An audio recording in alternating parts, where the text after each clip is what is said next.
¿Qué tal, queridos estudiantes?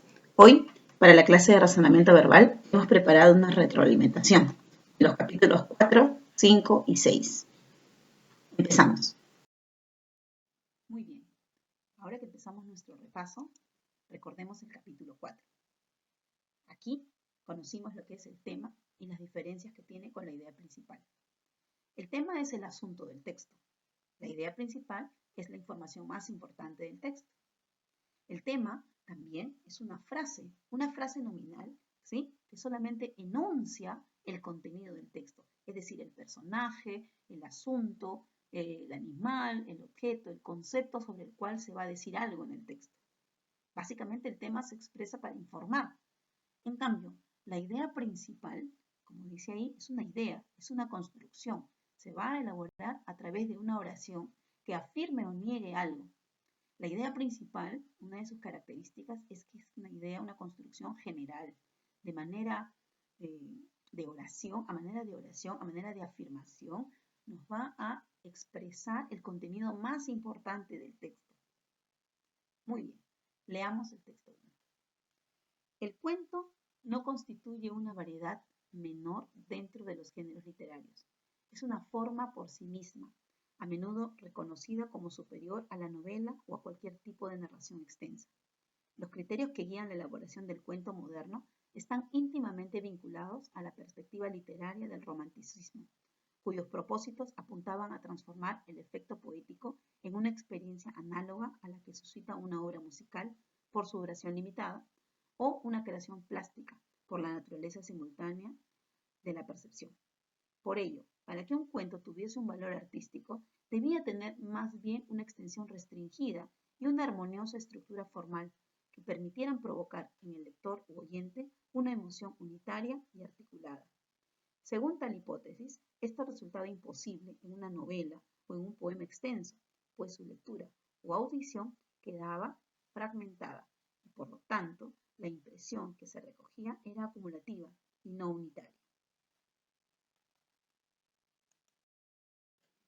El vocablo poesía está vinculado con la moderna noción de lírica, una pieza breve con un caudal de musicalidad e imágenes, capaz de engendrar una respuesta afectiva unitaria. Esta idea ronda las especulaciones teóricas del buen número de creadores románticos, especialmente en Alemania e Inglaterra, países en donde la restauración del idealismo filosófico produjo una teoría poética de acento formalista, que influyó en la concepción del cuento moderno. Todo este caudal de ideas fue recogido por Edgar Allan Poe y fue él quien las convirtió en un principio normativo vigente hasta hoy con respecto a la escritura de un cuento. Pregunta 1. El texto gira en torno a la narrativa contemporánea, a la influencia literaria de Edgar Allan Poe, a la influencia del romanticismo respecto del carácter unitario del cuento, al idealismo filosófico y a su influencia en el campo de la narrativa corta, a las revolucionarias ideas de Edgar Allan Poe sobre el cuento moderno. A ver, ¿cuál crees que es tu clave? Muy bien, respuesta correcta. Letra B, la influencia del romanticismo respecto del carácter unitario del cuento. El texto trata sobre el carácter del cuento moderno, pero configurado desde la perspectiva del romanticismo. Entonces, estamos parafraseando la alternativa B. Muy bien. Bien, y así con tus compañeros, junto con tu profesor, vas a ir desarrollando otros textos. Pero ahora pasemos al ejercicio o al capítulo número 5. Y en el capítulo 5 vimos etimología. Recordemos entonces algunas raíces griegas y latinas. A continuación, se consignan algunas raíces de palabras griegas y latinas. Escriba 2 palabras adicionales que empleen dichas raíces. Primera raíz, aero, prefijo que significa aire. Por ejemplo, aeroplano, aeroespacial. Pensemos 2 más. Muy bien, aéreo. ¿Una más? Aeroplano, correcto. ¿Ves cómo puedes? Seguimos con el segundo. Ámbulo, prefijo que significa andar, trasladar. Por ejemplo, ambulancia, ambulante. Y aquí te propongo una palabra que seguramente ha venido a tu mente. Sonámbulo, que presenta una composición de raíces. Y otro, utilizando el prefijo ámbulo, puede ser Ambulatorio.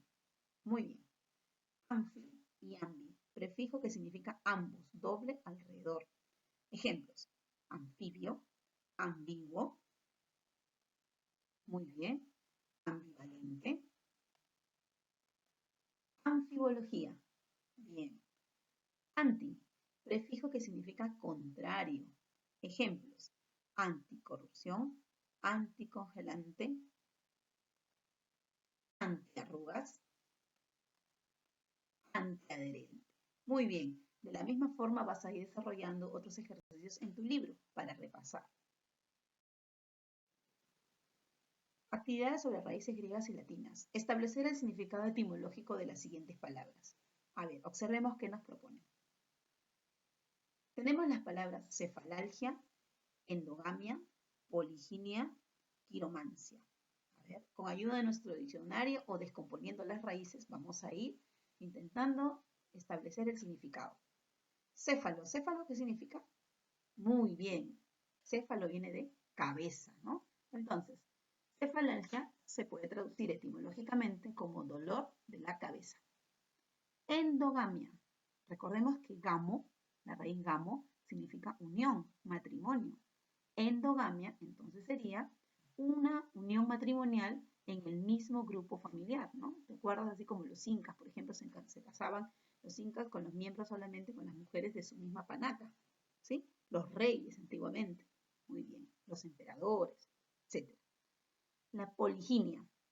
Poli, ¿qué significa? Poli significa varios, correcto. Entonces, varios matrimonios al mismo tiempo. La poliginia era una práctica sobre todo en países o en culturas patriarcales, ¿no? Donde un hombre podía tener varias mujeres. Muy bien. Quiromancia. Quiro, la raíz quiro significa mano. La quiromancia es la adivinación, ¿no?, del futuro por medio de la lectura de las palmas de las manos. Muy bien. Estoy convencida de que vas a poder continuar con los ejercicios propuestos. En el capítulo 6, recordemos, alumnos, que vimos tipos de texto. Tipo de texto según su estructura. Y para eso teníamos que saber identificar la idea principal de un texto. Primera actividad. Determine el tipo de texto según la estructura temática. Veamos. Aquí les he dejado el texto. La teoría del flogisto fue reemplazada por la teoría de la oxidación de Antoine de Lavoisier. La teoría aristotélica de los 4 elementos por la teoría de Mendeleev acerca de la tabla periódica de los elementos. La teoría geocéntrica de Ptolomeo fue superada por la cuasi heliocéntrica de Copérnico. La teoría de Newton por la teoría de la relatividad de Einstein. Así, y en muchos casos más, una revolución científica implica el desplazamiento de una teoría científica por otra con mejores credenciales científicas. El proceso se puede ver también en otros campos distintos al de las ciencias naturales. Por ejemplo, el conductismo de Skinner fue derrocado por la actual psicología cognitiva, que hasta ahora se mantiene vigente. Muy bien, alumnos. ¿Cuál es la idea principal? A ver. Veamos. Y la pregunta sería, la segunda pregunta, ¿cuál es el tipo de texto? Primero identifiquemos la idea principal.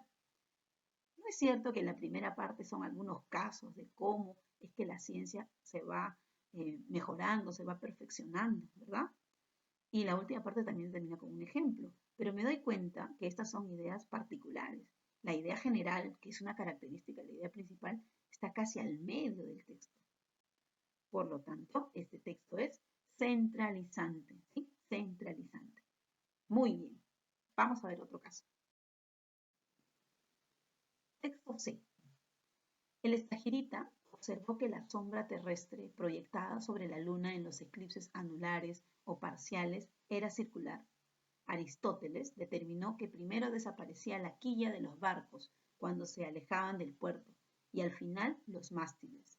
El maestro de Alejandro vio la aparición de nuevas estrellas en el horizonte norte conforme un viajero se desplazaba hacia el norte y la desaparición simultánea de estrellas en el horizonte. Gracias a estas pruebas, Aristóteles logró establecer plausiblemente la esfericidad de la Tierra.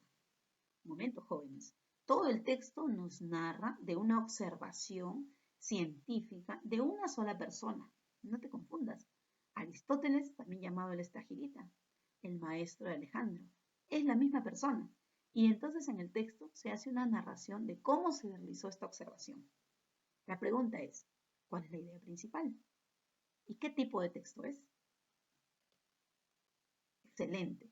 Tu texto es sintetizante. Las primeras partes son ideas específicas, ideas particulares, que terminan siendo sintetizadas, que terminan siendo mejor explicadas en la última línea, cuando dice, gracias a estas pruebas, ¿no? ¿Qué hizo Aristóteles? Logró establecer plausiblemente, sin que nadie pudiera cuestionar, la esfericidad de la Tierra. Esta es la idea más importante, ¿no? Y la parte inicial del texto vendrían a ser cada una de esas pruebas. Muy bien, texto C, entendido y desarrollado. Muchas gracias por tu atención.